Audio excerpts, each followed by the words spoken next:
Prada is renowned for its avant-garde designs and global influence. The brand spans haute couture to forward-thinking innovations.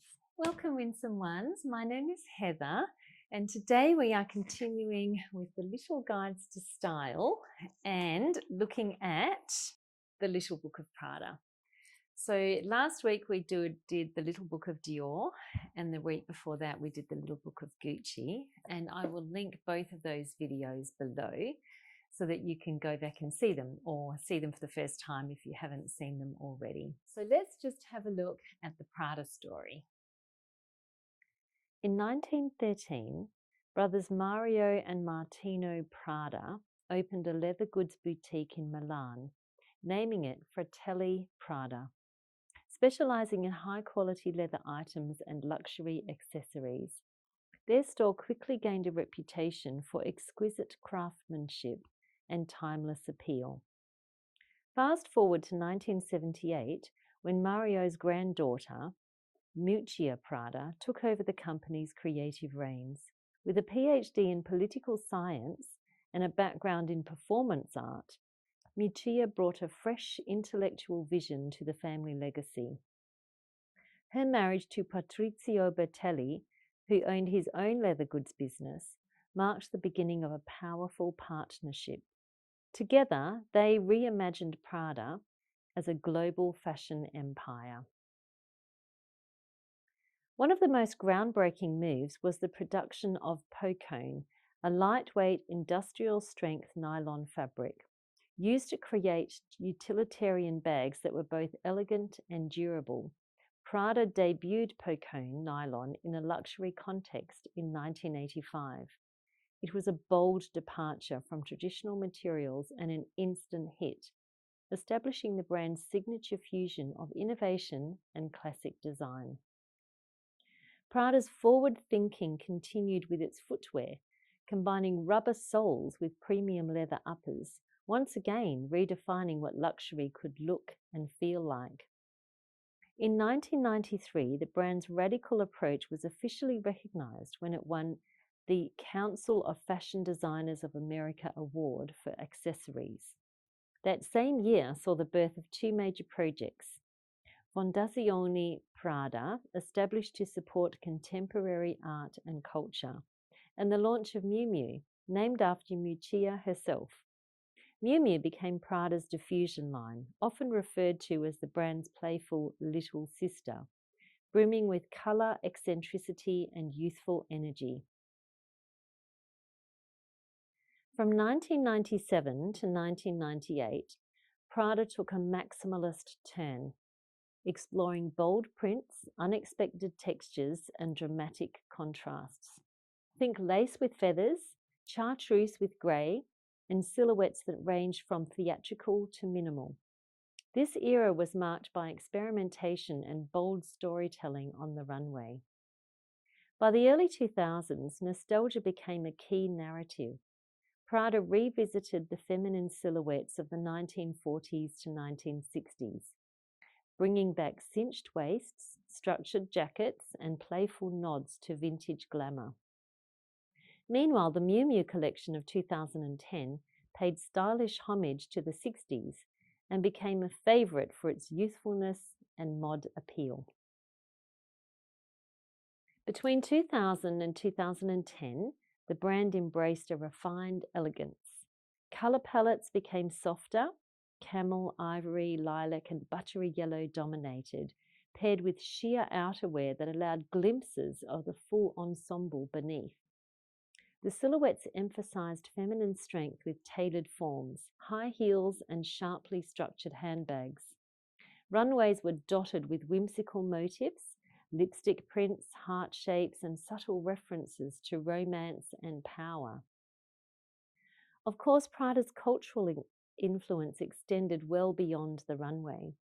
The brand featured prominently in pop culture through iconic films like Sex and the City and The Devil Wears Prada, not to mention its alignment with shows like Mad Men, whose fashion echoed Prada's own love for retro femininity, fun, flirty, and sophisticated. In 2010, the runway took a turn toward the unexpected once again. Think car engine motifs set against pastel palettes of pink and yellow, punctuated by bold accents of red, white, and blue. It was a celebration of contrast. Femininity meets machinery. Delicacy meets power. It's really incredible what Lucia Prada and her husband have actually done with what was really just a very small business. She has taken it to an international brand and it has won awards. It's really just quite recognized, but she's maintained the luxury element. And I think I would use the word innovative to describe what she has done. She's just constantly evolving and moving. And the most apt description that I have heard of Prada is ugly chic. Not my words, but that does actually really describe the mood. So as I've done with the other ones, I've taken 10 looks from the book, I've shopped my closet, and then I've reinterpreted them. So I do hope that you will enjoy looking at my 10 interpretations of Prada style. Magnificent red. This look is a visual crescendo feeling both architectural and emotive, embodying Prada's affinity for refined rebellion. I shopped my closet and made my own look with a sleeveless shirt, midi skirt, and red ankle boots. The monochrome reinforces the power of a single intentional colour story. Casual woolen dress. This knit dress channels the clean, confident lines of the 1990s. Its structured shape flatters without fuss, and the tactile wool fabric speaks of comfort without compromising style. I've worn my architectural flossy knit dress on repeat. Paired with nude pumps, the look is highly wearable. Polka dot fun. This look plays with Prada's love for contrast with the tension between classic and contemporary. While Prada's look has stripes, I wanted to celebrate polka dots as their flirty cousin, perfect for injecting movement and whimsy. Paired with a simple white tank and a striking black trim, white mules with black accents complete the look. Coat of confidence. Inspired by Miu Miu's daring, youthful spirit, this look is a study in power and polish. My cream wool coat, worn as a dress, embraces the silhouettes of the 1960s mod with a distinctly modern twist. Duck egg blue knee-high boots bring unexpected softness to the strong outer layer, while a silk scarf adds refined draping. A floral top-handle bag introduces print into the mix, offering playful contrast that still feels elegant. From the archives. There's something cinematic, timeless and theatrical about this outfit from Prada's 2011 collection. I recreated the archival shape with a crisp white shirt, accentuated by a crystal collar, and a high-waisted A-line skirt that nips at the waist and flares out to suggest movement. Black ankle boots keep the mood grounded. Prada pink. Youthful, preppy, and delightfully rebellious, taking its cue from Miu Miu's early 2000s era of schoolgirl silhouettes with grown-up flair.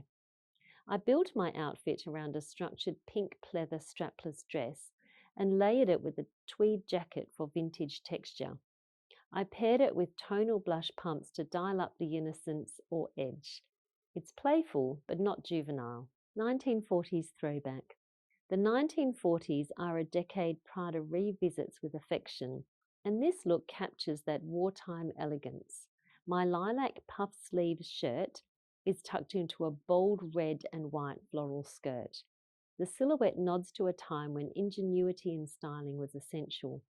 My red and white Mary Janes add a charming retro touch, while the silk scarf is worn loosely over the shoulders, evoking the chic nonchalance of vintage cinema heroines. Classic and feminine. This look is all about contrasts, borrowing from traditional masculine tailoring, but filtering it through a distinctly feminine lens. I am wearing my pink shirt under a white waistcoat for structure. My pink pleated skirt adds movement and grace, and the pearl necklace ties everything together with timeless sophistication. Pink lipstick. This look reminds me that fashion should feel fun. Inspired by the playfulness of Prada's more whimsical shows, I paired a silk cream skirt with a bubblegum pink jumper. A pink scarf and floral top handle bag infuse the look with charm, while cream pumps offer gentle elevation. It's a palette cleanser of an outfit, sweet, simple, and made for twirling. Dinner date. This look feels confident, considered, and quietly luxurious. Romance meets runway. For this look, I chose my silk dress that drapes beautifully, accentuating movement and creating that signature Prada ease. The sparkly Mary Janes add just a dash of fun, and the clutch in blush leather brings the final touch of polish.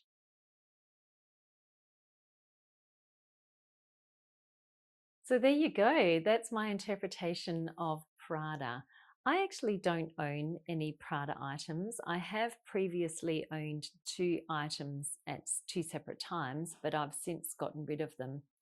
But I think because what they do as a brand is they just have so many pieces in an outfit, you don't really need to necessarily buy into the brand. You can shop your closet and just make up the look, which I just find really inspiring. It is just so modern, and yet the quality is there, constantly being innovative and changing, and not even following fashion, but really being the leader and creating new designs that just push the envelope. In fact, they just burst the envelope wide open constantly. So I do hope that you will join me next week. We're going to continue on with this and then finish off with, of course, the Little Book of Chanel. So I certainly do hope that you will join me for that.